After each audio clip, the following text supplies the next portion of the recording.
Hello everyone, this is doctor Munmun. तो आज बात करेंगे about tooth bleaching. Tooth bleaching एक ऐसा प्रोसीजर है जिसमें हम लोग जो दांतों के जो कलर है उसको थोड़ा वाइट कर देते हैं, 2-3 शेड इम्प्रूव कर देते हैं, उसे टूथ ब्लीचिंग कहा जाता है। तो ये टूथ ब्लीचिंग का डिफरेंट टाइप्स है। मैं इसको वीडियो के आगे आप देखोगे तो आपको पता ही चल जाएगा। तो होता क्या है ना, इस टूथ ब्लीचिंग में हम लोग पहले जो हमारे जो दांतों के ऊपर जो स्टेन पड़ जाता है, दाग पड़ जाता है, उसको रिमूव करते हैं एंड अकम्पनीड बाय वो जो ब्लीचिंग के लिए कुछ सब्सटेंस हम लोग यूज़ करते हैं उसको लगाते हैं, उससे ब्लीचिंग होता है।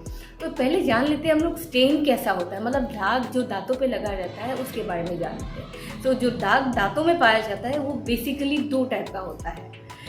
One is extrinsic stain and other one is intrinsic. Extrinsic मतलब जो बाहर से लगा हुआ रहता है, जैसे कि आप लाइक कोई अगर स्मोकर है तो उनके दांत भी थोड़ा स्टेन येलोइश टाइप का रहेगा, राइट। तो आइदर स्मोकिंग के कारण या फिर आप बहुत ज़्यादा टी कॉफ़ी लेते हो, कोल्ड ड्रिंक्स ज़्यादा लेते हो, उसके कारण भी दांतों में स्टेन पड़ता है। कुछ लोग अल्कोहल वगैरह लेते हैं, वाइन वगैरह लेते हैं, उससे भी दांतों में स्टेन पड़ता है।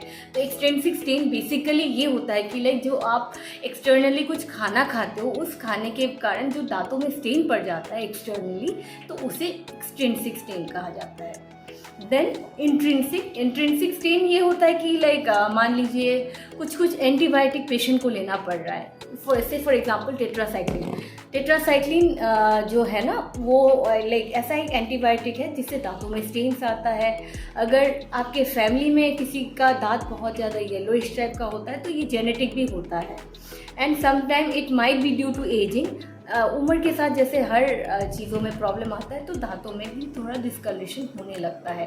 Might be due to cavities, या फिर आपके टूथ अगर नॉन वाइटल हो जाए। नॉन वाइटल का मतलब है आप नॉर्मली अगर कहीं पे चोट लग जाता है किसी भी दांत पे, तो उस दांतों के अंदर जो नर्व होता है वो लाइफ जिंदा नहीं रहता, तो उसे नॉन वाइटल कहा जाता है।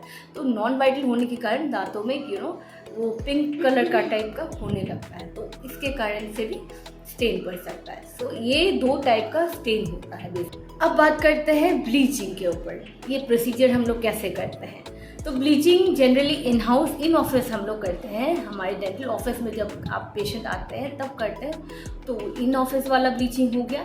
एंड एक घर पे भी किया जा सकता है under the supervision of your doctor. तो बात करते हैं ऑफिस ब्लीचिंग के बारे में। तो इसमें क्या होता है ना, हम लोग पहले जब पेशेंट आता है तो रबर डैम वगैरह यूज़ करके आइसोलेट कर लेते हैं।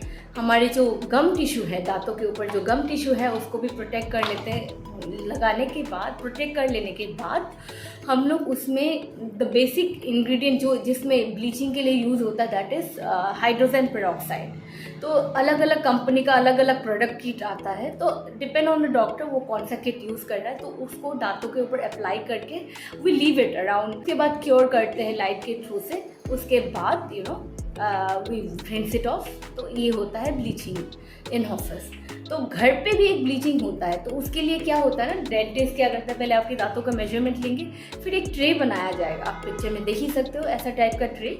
तो जो किट होता है वो डॉक्टर आपको दे देंगे, उसको कैसे यूज़ करना है बता देंगे। उस ट्रे के ऊपर आपको वो एजेंट है जो किट दिया था उस प्रोडक्ट को लगाना है। You have to wear it overnight. आपको रात भर पहन के रखना है। मॉर्निंग एज यूजुअल आप जैसे क्लीन करते हो, क्लीन करके आप अपने मुंह को अपना डेली रूटीन कर सकते हो।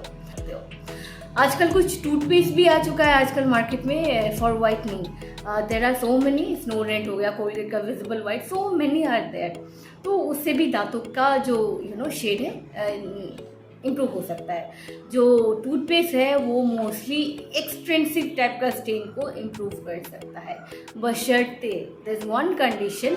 हम लोग जब ब्लीचिंग करते हैं कुछ प्रिकॉशन लेना होता है, वो हम लोग फॉलो करते हैं।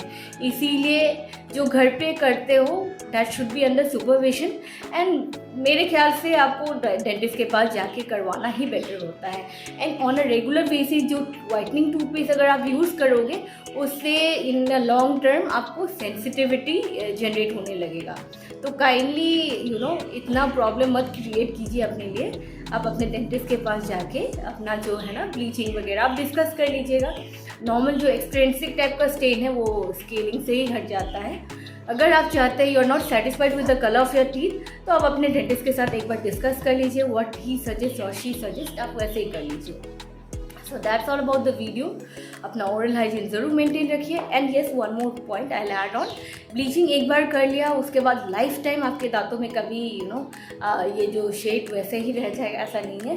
क्योंकि एज हम लोग हर दिन खाना खाते हैं तो हर दिन दांतों दाग वगैरह लगता ही है, राइट। तो इसीलिए ये स्टेन फिर से हो सकता है, तो we have to maintain it, हमें वो मेंटेन ही रखना होगा। स्केलिंग भी हो, जो भी हो, हमें सबको अपने जो दांत है ना उसको मेंटेन रखना चाहिए। इसीलिए अपना ओरल हाइजीन ज़रूर मेंटेन कीजिएगा। एवरी 6 मंथ अपने डेंटिस्ट को ज़रूर विजिट कीजिए। Thank you so much, take care.